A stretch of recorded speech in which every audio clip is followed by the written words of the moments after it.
Olá, bem-vindo, bem-vinda às atividades não presenciais do Projeto Integrador 2. Vamos apresentar aqui um panorama geral da matriz energética brasileira e da matriz elétrica brasileira. Antes de apresentar os dados da matriz energética brasileira, vamos entender aqui o processo de evolução histórica do consumo de energia conforme os estágios de desenvolvimento da humanidade. Observe nesse gráfico o consumo por pessoa desde o momento histórico do homem caçador e coletor, passando pelo homem agrícola primitivo, pela agricultura mais avançada e até os momentos atuais. Observe que o crescimento do consumo de energia é exponencial, tanto para garantir alimentação, moradia e comércio, indústria, agricultura e transporte. É importante também fazermos uma distinção entre fontes de energias primárias e fontes de energias secundárias. Neste infográfico, observe que do lado esquerdo nós temos uma coluna com as fontes de energias primárias encontradas diretamente na natureza.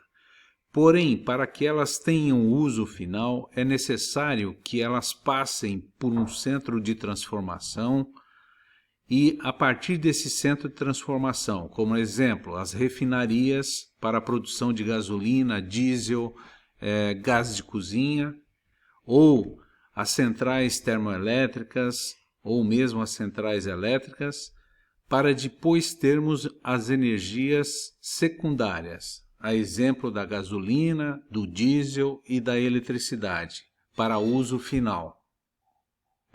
Observe aqui neste quadro os dados do Boletim Energético Nacional do Brasil, onde coloca como se dá o percentual da oferta interna de energia por cada fonte. Do lado esquerdo, temos as fontes renováveis, biomassa, hidráulica, lenha, carvão vegetal, eólica, solar. E do lado direito, as energias não renováveis, petróleo, gás natural, carvão mineral, urânio e outras.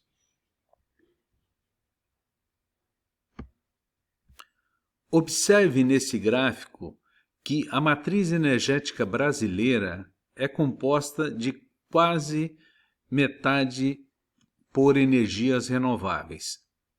Esta é uma das energias que mais vem crescendo na matriz energética brasileira. Compare que a matriz energética brasileira do Brasil, em relação ao mundo, é composta por um percentual maior de energias renováveis do que energias não renováveis. Nesse quadro temos uma distribuição sobre o consumo de energia por setor da economia. Observe que a área de transporte e as indústrias juntas consomem mais de 63% de energia produzida no Brasil. As nossas residências representam somente um consumo de 10% da energia total consumida no Brasil.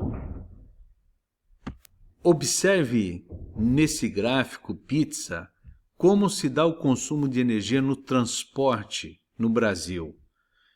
Olhando o gráfico, percebemos que, somando óleo diesel, gasolina e gás natural e querosene, grande parte da frota de carro e caminhões no Brasil é movimentada por combustíveis fósseis, ou seja, energia não renovável.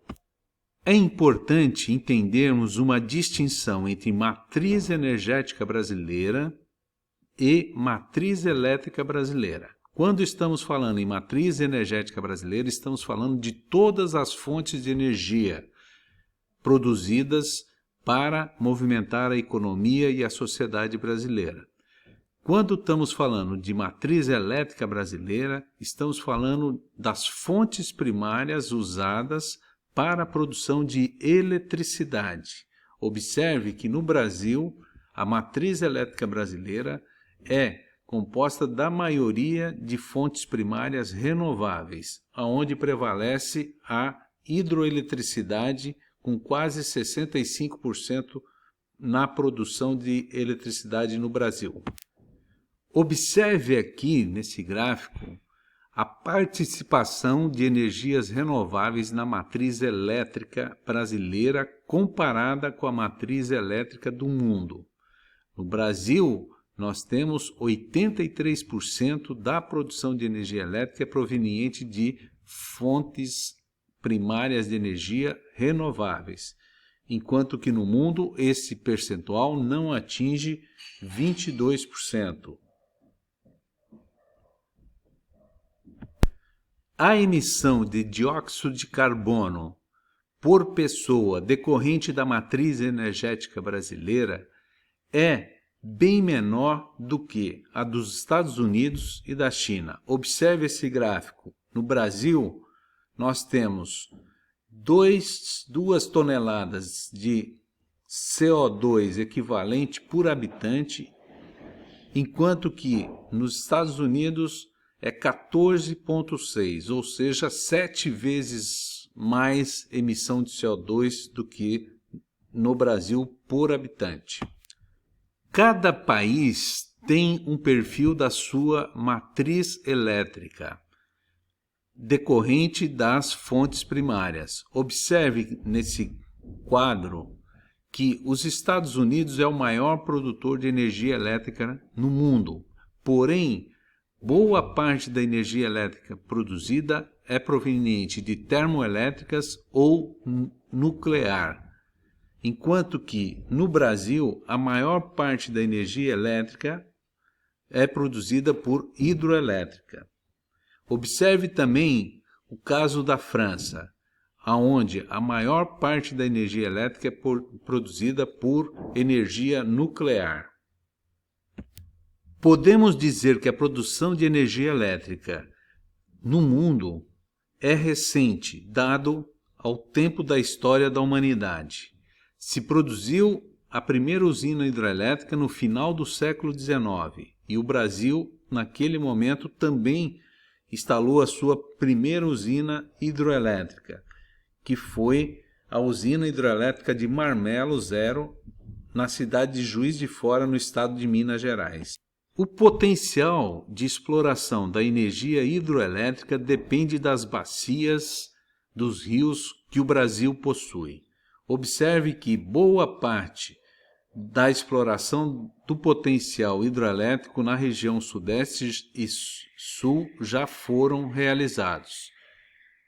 Agora, as grandes usinas estão se dirigindo à região Norte e Nordeste, porém, com grandes impactos ambientais. Os princípios físicos para a geração de eletricidade foram desenvolvidos no século XIX, particularmente por Faraday, que desenvolveu os princípios da indução eletromagnética, que é a base da produção de energia elétrica por um gerador elétrico. Temos aqui um esquema geral de uma usina hidroelétrica. Observe que nesse caso se aproveita o potencial da água no sentido de movimentar uma turbina geradora e a partir do movimento dessa turbina nós temos a produção de energia elétrica. Temos aqui 2 esquemas de turbinas hidroelétricas para a produção de eletricidade. Observe na escala o tamanho dessas turbinas em relação ao desenho das pessoas. Apesar de uma hidroelétrica ser considerada uma fonte renovável de produção de energia elétrica, a sua construção provoca uma grande intervenção antrópica na natureza. Observe aqui uma usina hidroelétrica construída em Santa Catarina, no Rio Pelotas. Outras fontes primárias de energia podem ser usadas para a produção de eletricidade. Temos aqui o exemplo de energia eólica, tanto em parques fora do continente quanto dentro do continente. Fora do continente chama offshore. dentro do continente onshore. Apesar da produção de energia a partir do vento ser milenar, só no século XX se estabeleceu os grandes geradores elétricos eólicos e a tecnologia vem sendo aperfeiçoada a cada ano. Para instalar usinas eólicas é necessário fazer o estudo e pesquisa sobre as condições do vento ao longo do ano. Temos aqui do lado esquerdo um mapa do Brasil, onde o setor mais escuro representa os melhores locais para instalação de parque eólico. Observe por esses gráficos que a geração de energia hidrelétrica e eólica, elas se complementam. No Nordeste, quando nós temos estiagem, que é no período de julho a setembro, nós temos nesse mesmo período um aumento das velocidades do vento. Outra forma de produzir energia elétrica é a partir de células fotovoltaicas, ou seja, a produção de energia solar. Observe que temos várias técnicas para a produção de energia elétrica a partir do sol. Principalmente, podemos ter, com as placas fotovoltaicas, a produção e geração de energia elétrica de forma distribuída, ou seja, cada casa sendo autônoma na produção da sua eletricidade. Porém, o melhor aproveitamento da energia solar também depende das regiões onde nos encontramos. Veja no mapa escuro do Brasil as melhores regiões para instalação das usinas fotovoltaicas solar. Outra possibilidade de fornecimento de energia elétrica é através das usinas nucleares. Temos aqui a foto das usinas Angra 1 e Angra 2 no estado do Rio de Janeiro. Veja aqui um esquema básico da fissão nuclear. A cada quebra de um núcleo de urânio, nós temos a liberação de energia. Essa energia será usada para aquecimento da água, produzindo vapor que vai movimentar as turbinas de um gerador para a produção de energia elétrica. O processo de fissão libera vários tipos de radiações. Cada radiação dessa tem um grau de penetração. Por isso, uma usina nuclear precisa ter um processo de bloqueio dessas radiações para a proteção tanto do homem quanto da natureza. Temos aqui um infográfico que nos apresenta como se organiza uma usina nuclear por dentro. Pensando na produção de energia no futuro, temos aqui a possibilidade da fusão nuclear, que é um processo que ocorre no interior das estrelas. Temos dois núcleos que, ao se fundirem, produzem o hélio, liberando uma grande quantidade de energia. Um grande projeto internacional chamado ITER está em andamento no sentido de aproveitar a fusão nuclear, cujo núcleo básico é a máquina chamada tokamak. Temos aqui uma vista aérea desse complexo para a produção de energia através da fusão nuclear.